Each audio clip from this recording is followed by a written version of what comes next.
I want to be honest with you right from the start. Most people quit gardening not because they don't like plants. They quit because it feels like a second job. Constant watering, fertilizing, pruning, fighting pests. It becomes exhausting fast, especially if you have a busy life or you are just starting out and don't know what you are doing yet. But here is what nobody tells you. There are plants out there that genuinely do not need all of that. You put them in the ground, give them a basic start, and then they just get on with it, no babysitting required. Today we are covering 10 of them. These are plants that are drought tolerant, grow in poor soil, come back every year on their own, and still give you something useful: food, medicine, income, or all three at once. One quick thing before we get into plant 1. There is a difference between zero effort after establishment and zero effort from day 1. Every plant on this list needs basic care for the first few weeks. After that, you can largely leave them alone and they will thrive. That is the honest version of what we mean by low maintenance. Alright, drop a comment and tell me what country you are watching from. I want to see where this community is spread across. Let's get into it. And if you are new here, hit subscribe and turn on notifications. We cover plants, their value, and how to grow them every single week. You won't want to miss what is coming. Now let's go. Plant 1, Moringa. If you want one plant that basically takes care of itself while still producing something valuable, Moringa is at the top of the list. This tree loves heat, tolerates drought like a champion, and grows in poor sandy soil that most other plants would die in. Once it is established, you can essentially ignore it. It will keep pushing out new leaves, pods, and seeds without you doing much of anything. The crazy part is what it gives you in return for that neglect. Leaves packed with nutrition that you can eat fresh, dry, or sell as powder. Pods you can cook and eat like vegetables, seeds that produce oil. It is genuinely one of the most productive trees you can grow for the amount of effort it asks from you. In tropical and subtropical climates, it grows fast enough that you can harvest within months of planting.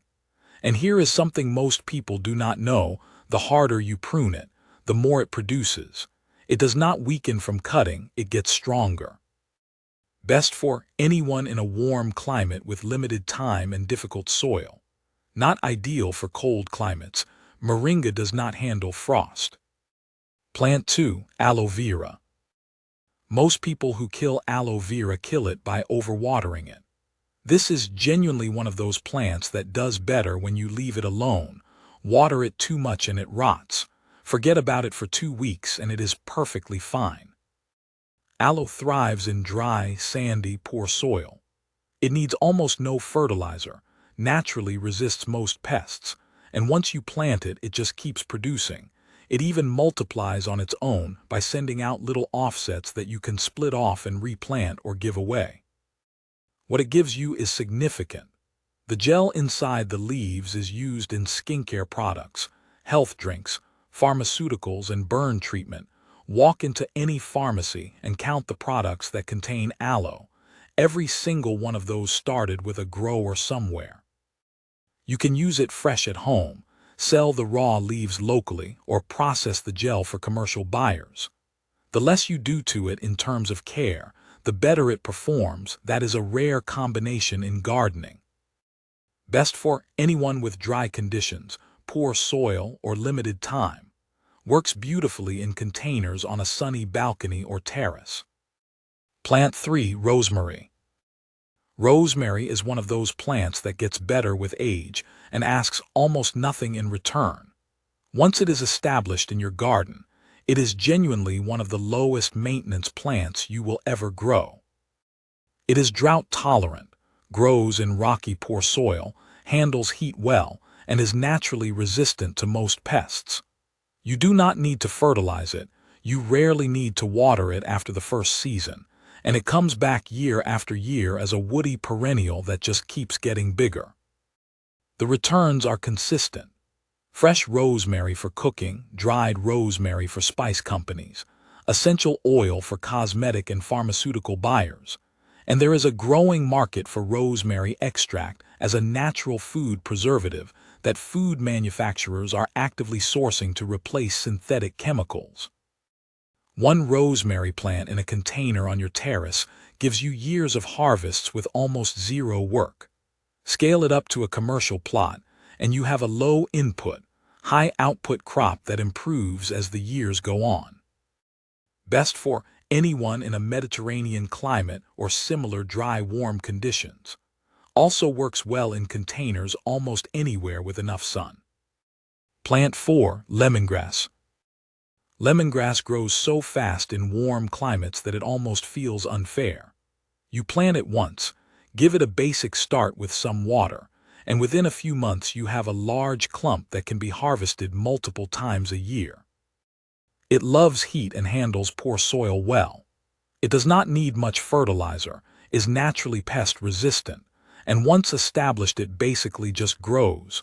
You harvest what you need, leave the rest, and it regrows without you doing anything. What most people do not realize is that lemongrass is actually where citronella oil comes from.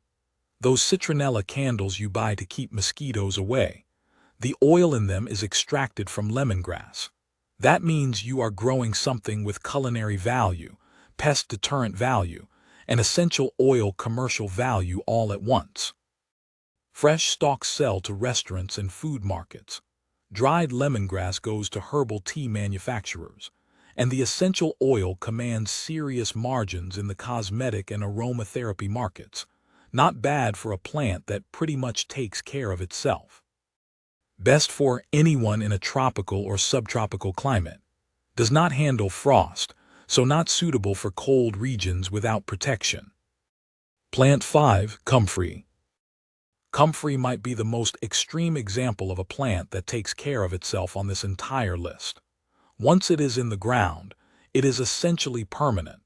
It has deep roots that go down several feet, which means it can access water and nutrients that other plants simply cannot reach. You cannot overwater it, you cannot underwater it, and it is almost impossible to kill. If you try to remove it by digging it up, any small piece of root left in the soil will regrow.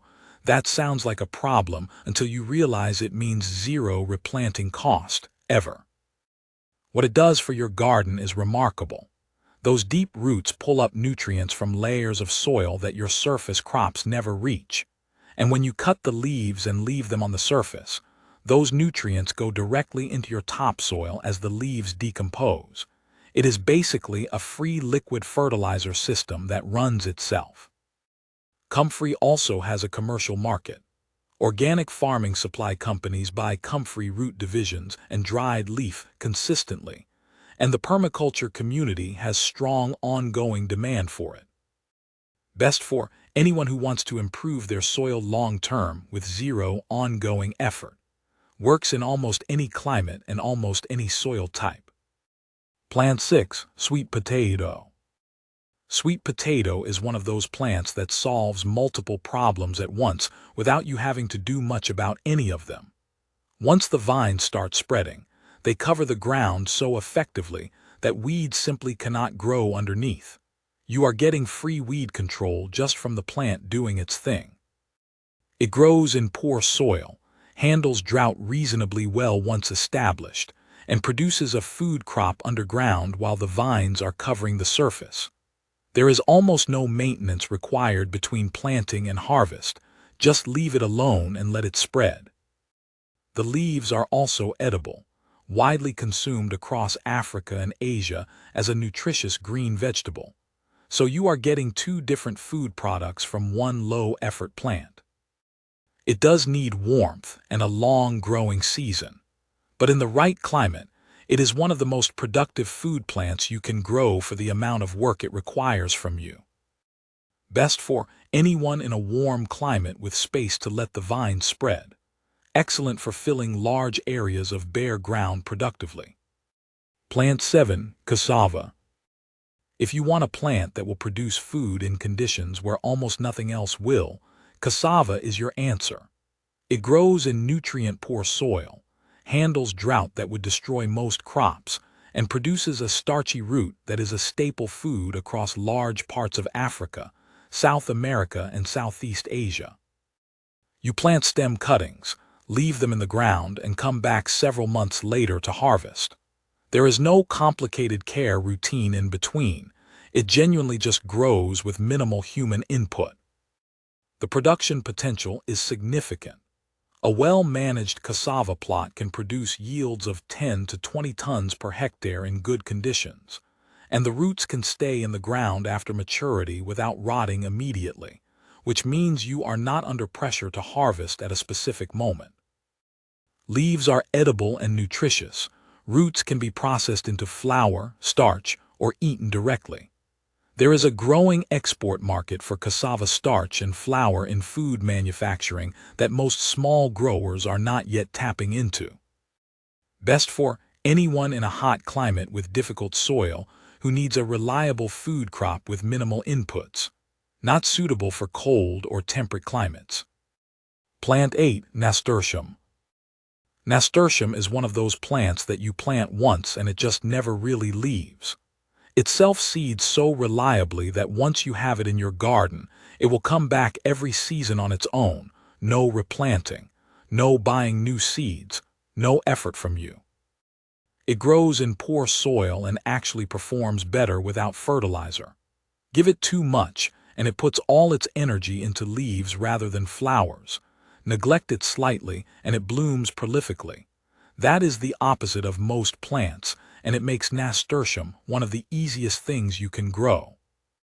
Everything about it is useful. The flowers are edible with a peppery flavor, great in salads. The leaves are edible too, and it works as a trap crop, pulling aphids away from your more valuable plants by giving them something they prefer even more. It is also beautiful, which means you can grow it as an ornamental and sell cut flowers or edible flowers to restaurants and florists on top of everything else it is doing for your garden. Best for any gardener in almost any climate. One of the most adaptable and self-sufficient plants on this entire list. Plant 9. Calendula. Calendula is one of those plants that self-seeds so aggressively that once you have it in your garden, it becomes a permanent fixture without you lifting a finger. It drops seeds at the end of every season, and those seeds come up the following year on their own, just like clockwork. It tolerates poor soil, grows in a wide range of climates, and does not need regular watering once it is established. The more you harvest the flowers, the more flowers it produces, so the low-effort approach actually rewards you with higher yields. The commercial value is real and growing. Dried calendula petals are bought by herbal tea manufacturers, natural cosmetic producers, skincare formulators, and botanical extract companies. The anti-inflammatory properties documented in calendula have made it a staple ingredient in clean beauty products, which is one of the fastest growing segments in the personal care market right now. You can sell fresh flowers, dried petals, or whole dried flower heads. Multiple buyers, multiple price points, and a plant that is practically managing itself. Best for anyone who wants a reliable flowering crop that generates income across multiple markets with minimal ongoing care. Plant 10. Lavender.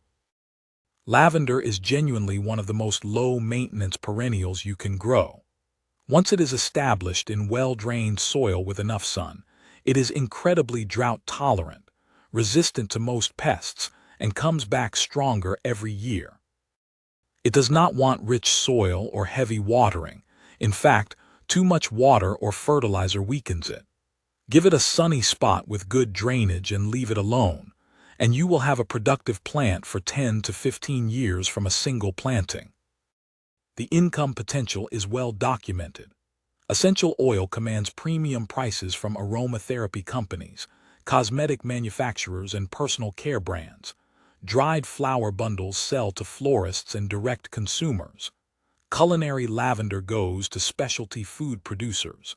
And herbal tea made from lavender has a growing, consistent buyer base. Beyond the products, Lavender attracts pollinators which benefit every other plant in your garden. It deters mosquitoes, flies, and moths passively. And if you have the space, opening your lavender field to visitors during bloom season generates income without selling a single gram of product. Best for anyone in a temperate or Mediterranean climate who wants a long-lived, low-maintenance perennial that generates income across multiple markets for years. Now I have one question for you, and I genuinely want to know the answer. Which of these 10 plants makes the most sense for where you live and what you are dealing with in your garden right now? Drop it in the comments below. I read every single one, and I will be doing follow-up videos based on exactly what you tell me. If this video was useful, hit the like button.